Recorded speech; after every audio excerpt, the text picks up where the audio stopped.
বালবীর, বাহ! অবশেষে করলে শেষ এই ভয়ঙ্কর পরীকে। বাহ! আমি বলেছিলাম ভয়ঙ্কর পরী, সব শেষে হার কিন্তু অসতেরই হয়। দেখে নাও, আজকে তুমি এখানে শ্বাসবিহীন মাটির ওপরে একটা পাথরের মতো পড়ে আছো। আর ঠিক এমনই অবস্থা সমস্ত অসৎ শক্তিরই হবে, যারা সততা এবং আদর্শের বিপক্ষে যাবে।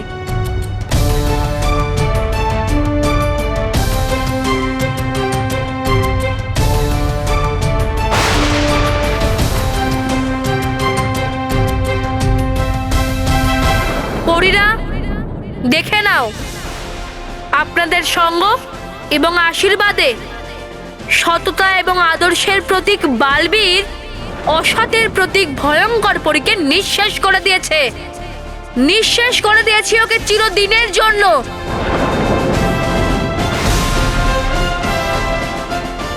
হয়ে গেছে আমার উদ্দেশ্য সফল। এই মূর্খ বালবীর বিশ্বাস করে নিল যে আমি নিঃশেষ হয়ে গেছি। ব্যাস, ও চলে গেলেই আমি আবার জীবিত হয়ে উঠব। এই চিল, এবার আমার পালা নাটক করার। তুই তাক এখানেই দেখ, করব এত ভালো অভিনয়, করব এত ভালো অভিনয়, যদি না বাজায় পরি ভয়ঙ্কর উঠে তালি, তাহলে নাম নয় আমার তবা তবা।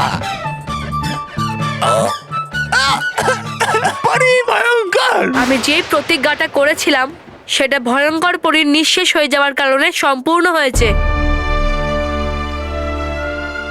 চলো ডুবা ডুবা এক, আমরা পরিলোকে গিয়ে মা আর পরিদের আমাদের জয়ের শুভ সংবাদ দিই। হ্যাঁ হ্যাঁ চলো, ব্যাস আর কিছুক্ষণের মধ্যে হয়ে ধোঁয়া উড়ে যাবে শরীর এই পরি ভয়ঙ্করের।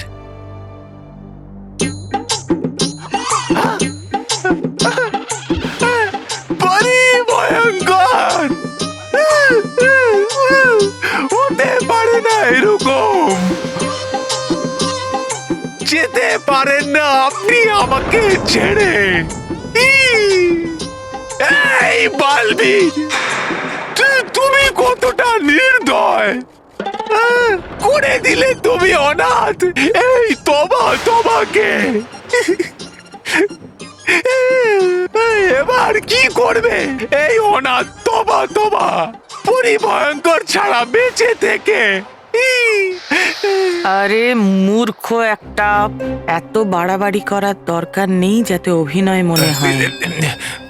এবার হবে কি আমার? নিয়ে নাও পরি ভয়ঙ্করের মতো আমার প্রাণ বালবীর। ঠিক আছে, তুমি যখন এটাই চাইছো তাহলে তোমাকেও নিঃশেষ করে দিচ্ছি।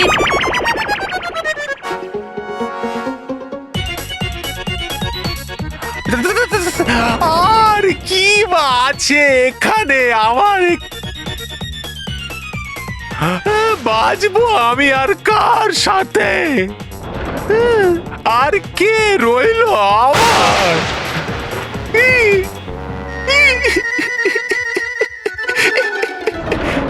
না, এটা তো খুবই সামান্য শাস্তি হবে। তোমার এটাই শাস্তি তবা তবা, যে তুমি এই ভয়ানক লোকে একলা থাকো।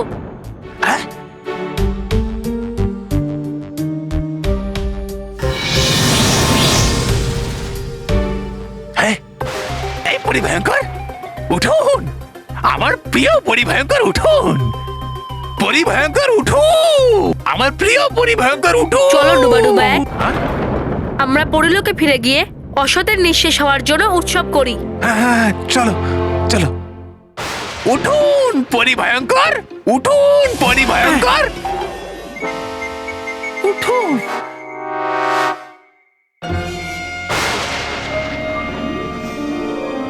পরি ভয়ঙ্কর উঠুন।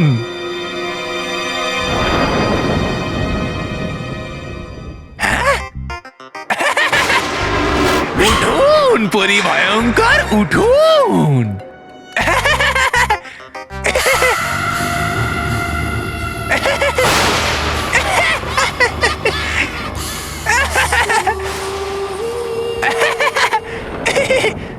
দেখলেন, করলাম আমি কত ভালো অভিনয়।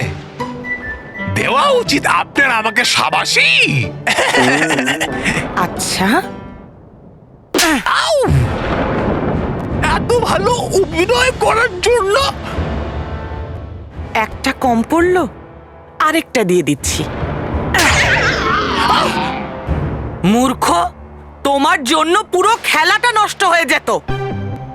কি প্রয়োজন ছিল এখানে আসার? চলো।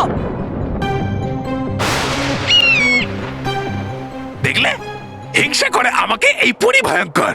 হ্যাঁ,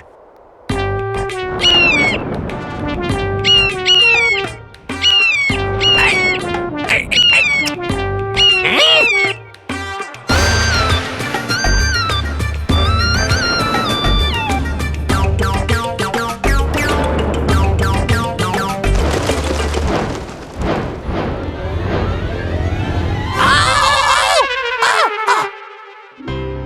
হ্যাঁ বাবারা, এখন ভগবানকে হাত জোড় করে বলো যেন আমাদের সব উত্তর মনে করিয়ে দেয়। আরে ঠাকুমা, শুধু উত্তর নয়, উত্তর তো আমাদের মনে থাকবে, কিন্তু এইটা তো মনে থাকবে না যে উত্তর কোন প্রশ্নের, তাই না? হ্যাঁ হ্যাঁ হ্যাঁ। আচ্ছা, তাহলে ভগবানের কাছে হাত জোড় করে প্রার্থনা করো আমাদের যেন প্রশ্ন উত্তর সবকিছু মনে করিয়ে দেয়। হ্যাঁ, হে ভগবান, প্লিজ প্লিজ কালকে এক্সামে যেন আমরা ফার্স্ট হই, যাতে আমরা স্কলারশিপ পাই। হ্যাঁ হ্যাঁ, আর সেইগুলো যেগুলো আমরা মুখস্থ করেছি, মানে পড়েছি।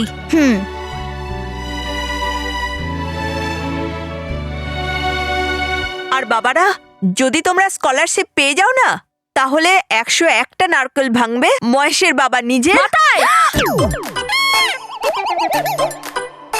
আরে এটা কি মানত করছো তুমি? না না, আমি এটা বলতে চাইছিলাম 101টা নারকেল ভাঙবে নিজের টাকায়। তবু এক্সামে ফার্স্ট হওয়ার জন্য কেন ভগবানকে বিরক্ত করছো? তাহলে কাকে বিরক্ত করব? দাদুকে। হ্যাঁ চল চল। না না না না, তোমরাও চিন্তিত হবে না এবং অন্য কাউকেও চিন্তায় ফেলবে না। আমার কাছে না এক্সামে পাস করার জন্য একটা সহজ পদ্ধতি আছে। যে প্রশ্ন উত্তরগুলো আছে না, সেগুলো 100 বার করে পড়ো। তারপর তো বালবি আমাদের ব্যান্ডও বাজিয়ে দেবে। মানে মুখস্থ করবে? না না না বৌমা, আমি না বুঝে পড়তে বলছি না। আসলে কি, এক একটা প্রশ্নের উত্তর যদি 100 বার করে পড়ে, সেটা ওদের মাথায় এমন ভাবে আটকে যাবে যেমন যেমন তুমি আটকে যাও। স্মিতা, মা, বাবা, না ওদের বাদাম খাওয়ার দরকার আছে, না ওদের ভগবানের কাছে কিছু চাওয়ার দরকার আছে। আর প্রশ্ন উত্তর 100 বার করে মুখস্থ করারও দরকার নেই। কেন, তোর কাছে অন্য কোনো পদ্ধতি আছে? হ্যাঁ হ্যাঁ, আর সেই উপায়টা হলো এটা যে কাল মানব মেহের এক্সাম দিতে যাবে না।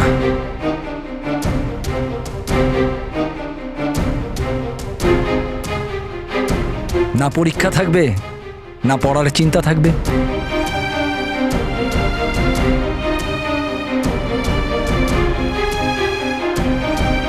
মা আর পরীরা এই খবরটা শুনে খুব আনন্দিত হবে যে আমরা পরীদের এবং সকল বাচ্চাদের সব থেকে বড় শত্রুকে নিঃশেষ করে দিয়েছি এবং অসতের ওপরেও বিরতি এনেছি। তুমি একদম ঠিক বলেছিলে ডুবাডুবা এক, যে আমি মনোযোগ সহকারে প্রহারটা করিনি। ডুবাডুবা,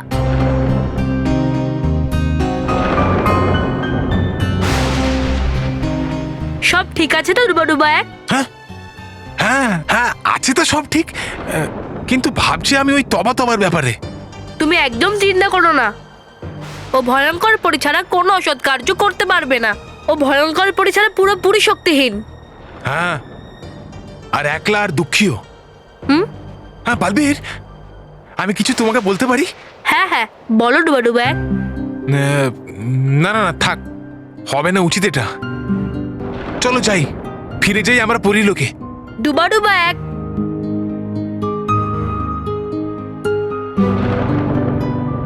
তুমি আমার মিত্র ডুবাডুবা এক, তাই তুমি তোমার মনের যে কোনো কথা আমায় বলতে পারো। বলো। লাগছে আমার খুবই খারাপ আমার ভাই তবার জন্য। ভয়ঙ্কর পরীর চলে যাওয়াতে হয়ে গেছে একদম পুরো একলা। আর কষ্টও কতটা পাচ্ছিল দেখছিলে না তুমি? কত কান্নাকাটি করছিল বেচারা, যেন যেন হারিয়ে ফেলেছিল ওর নিজের সবকিছু। তাহলে তুমি কি চাইছো রুবারুবা? বালবীর, ভাবছিলাম আমি এটা যে নিয়ে যাই তবাকে আমাদের সাথে আমাদের পরিলোকে, আর দিয়ে দিয়ে একটা সুযোগ ওকে শুধরে যাওয়ার, আর বানিয়ে দিই তবা থেকে ডুবা আবার। এটা তুমি কি বলছো ডুবাডুবা? তুমি তো জানোই যে ও কতটা দুষ্টু আর শুধু অসৎ কার্যই করে। হ্যাঁ হ্যাঁ জানি আমি সেটা, কিন্তু ও তো আমার ভাইও। আমি দেখতে পারবো না ওকে কষ্ট পেতে, কান্নাকাটি করতে একা। দেখে ওর কষ্ট হচ্ছে, কষ্ট আমারও।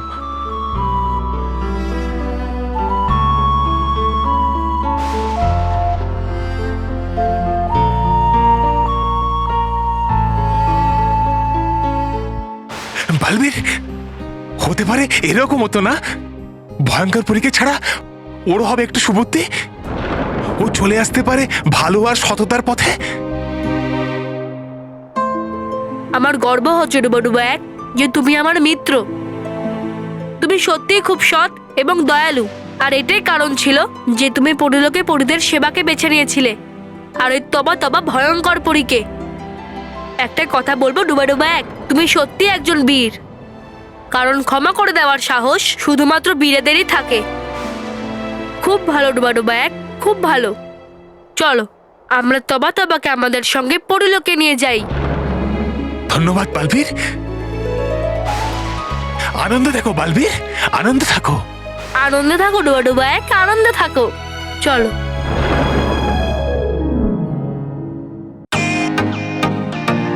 Welcome to Bitten world. How may I assist you? নতুন ফ্ল্যাটের জন্য একটা স্ট্যান্ড ফ্যান আর কুলার নেব। এই পচা গরম থেকে একটু স্বস্তি চাই। বাজার চলতে সব ব্র্যান্ড আর ভরসাযোগ্য নয়। তার জন্য তো আমাদের ফ্যান আছে, all purpose bullet table fan, ceiling fan. আমাদের সিলিং ফ্যান কিন্তু 30 মাসের ওয়ারেন্টি সহ পাওয়া যায়। আছে ফারাটা 2 বছরের ওয়ারেন্টি, 17 থেকে 20 মিটার এয়ার ফ্লো, মধ্যবিত্তের সাধ্যের মধ্যে একমাত্র ভরসাযোগ্য ব্র্যান্ড বিটেন। আমাদের কুলারের কিন্তু অনেক range, 45 litres, 50 litres, 70 litres, 90 litres, 110 litres. Honeycomb সহযোগে বিটেনের সব কুলারের ওয়ারেন্টি 1 বছর। চেনা হাওয়ায় অচেনা অনুভূতির জন্য একমাত্র আদর্শ বিটেন। গরমে স্বস্তি পেতে বিটেনের ফ্যান হোক বা কুলার, আজই আনুন বাড়িতে। Beaten, digitally yours. কি বলছিস তুই? ওরা এক্সাম দেবে না? না মা, কাল ওরা স্কলারশিপের পরীক্ষা দিতে যাবে না। ওরা পরীক্ষা কেন দেবে না? বাবা, তোরই তো স্বপ্ন ছিল যে মানব মেহের ভালো স্কুলে পড়ুক। কত কষ্ট করে তুই ওদের স্কুলের ফিস জমা দিস, তা সত্ত্বেও তুই কোনোদিন ভাবিসনি যে ওদের স্কুল বদলাক। বাচ্চাদের ফিস দেওয়ার জন্য তুমি তোমার স্কুটার কেনার স্বপ্নও ছেড়ে দিয়েছো। একটা টাকা জমিয়ে আমরা স্কুলের ফিস দিই, আর তুমিই চাও না ওরা ভালোভাবে পড়াশোনা করুক। তাহলে তুমি কি করে বলছো যে ওরা স্কলারশিপের এক্সাম দেবে না? আরে ওদের থেকে সুযোগটা কেন তুমি ছিনিয়ে নিচ্ছ? মহেশ, হয়তো তুই তোর স্বপ্নটা ভুলে গেছিস, কিন্তু এই বাচ্চারা তোর স্বপ্নটা ভোলেনি। এরা স্কলারশিপে পরীক্ষা দিয়ে তোর কাঁধ থেকে বোঝাটা কমাতে চাইছে। এরা চায় তুই তোর জন্য স্কুটার কেন, তুই এদের আটকাচ্ছিস। কি হয়েছে তোর? মহেশ, তুই সব সময় ভালো বাবার দায়িত্ব পালন করেছিস, আর যখন ওরা একটা ভালো দায়িত্ব নিতে যাচ্ছে তাতে ভুল কি? ভুল আছে মা, খারাপ এদের চিন্তাধারায় মা। যে চিন্তাধারা নিয়ে ওরা আমার সাহায্য করতে চায় সেটা ভুল মা। এদের ফিস ভরার জন্য যদি আমাকে বেশি কাজ করতে হয় আমি করব, আমি ওভারটাইমও করব, কিন্তু এই ভুলভাবে আমাকে সাহায্য করতে চাইলে আমি একেবারে চাই না। আরে বাবা, এদের ভুলটা কিসের? এরা পড়াশোনা করে স্কলারশিপে পরীক্ষা দিতে চাইছে। হ্যাঁ, পড়ে নয় বাবা, মুখস্থ করে পরীক্ষা দেবে আমার ছেলেমেয়েরা। কি বলছে? আমাকে একটা প্রশ্নের উত্তর দাও, পরীক্ষা দেওয়ার কি এখন এটাই উদ্দেশ্য যে বাচ্চারা মুখস্থ করে পড়বে আর এক্সাম হলে গিয়ে যে প্রশ্নই আসবে তার উত্তর লিখে দেবে, তাতে সেই প্রশ্নের উত্তরের অর্থ সে জানুক বা না জানুক?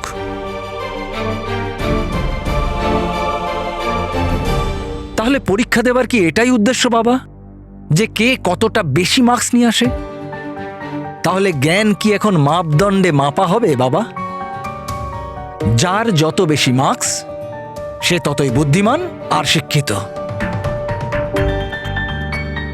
যদি এটাই মাপদণ্ড হয় বাবা, তাহলে আমি চাই না আমার ছেলেমেয়েরা এইরকম পরীক্ষা দিক। ওরা মুখস্থ করে যাবে, প্রশ্নের উত্তর লিখবে, কিন্তু ওরা জানবে না যে প্রশ্নের উত্তরের অর্থ কি। কিন্তু বাবা, এখন তো সব জায়গায় এটাই চলছে। হ্যাঁ, আর এমনিতেও সবাই এটাই দেখে যে মার্কস কত পেল, কেউ এটা জিজ্ঞাসা করে না যে মার্কস কি করে পেল। এটাই তো সমস্যা স্মিতা। না শিক্ষকেরা না বাচ্চারা কেউ এটা ভাবে না যে কি করে ভালো জ্ঞান পাওয়া যাবে। বাস, সব থেকে বেশি নাম্বার কি করে পাওয়া যায় এই ধারণাতে চোখ বন্ধ করে সব দৌড়চ্ছে। বাবা, তুই যেটা বলছিস সেটা ঠিক, কিন্তু এতে আমরা কি করতে পারি? বাবা, আমরাই আছি যারা কিছু করতে পারি। সব থেকে প্রথমে আমাদের নিজেদেরকে পাল্টাতে হবে বাবা। আমরাই বাচ্চাদেরকে মার্কসের পেছনে দৌড়তে শেখাই, ওদেরকে বলি যে সব থেকে বেশি নাম্বার নিয়ে এসো। বেচারা বাচ্চারা যে কোনো উপায়ে মার্কস নিয়েও আসে, 80%, 90%, 95%।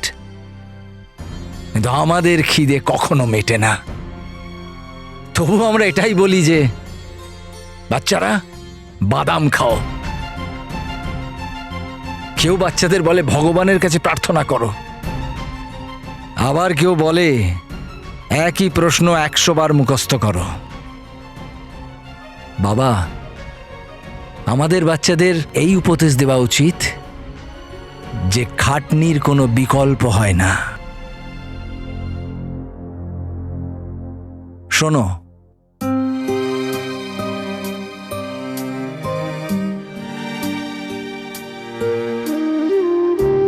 এই জন্য বাবারা খুব পরিশ্রম করো, মুখস্থের জন্য নয়, প্রশ্নের উত্তর বোঝার জন্যে।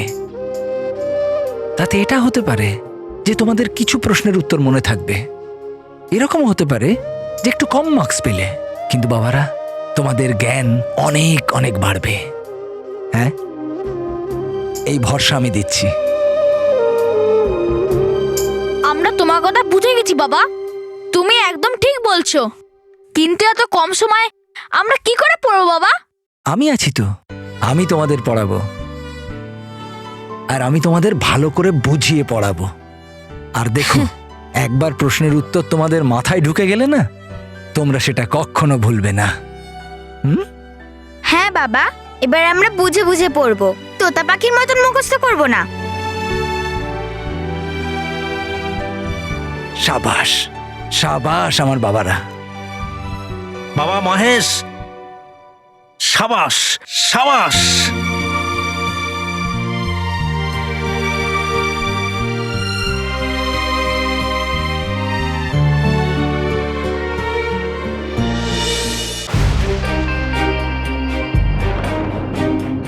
মনে হচ্ছে ভয়ঙ্কর পরি পুরোপুরি ধোয়া হয়ে উড়ে গেছে। হ্যাঁ হ্যাঁ, কিন্তু উড়ে গেল কোথায় এই তবা তবা? আরে এখানে কোথায় হবে, খুঁজে দেখি।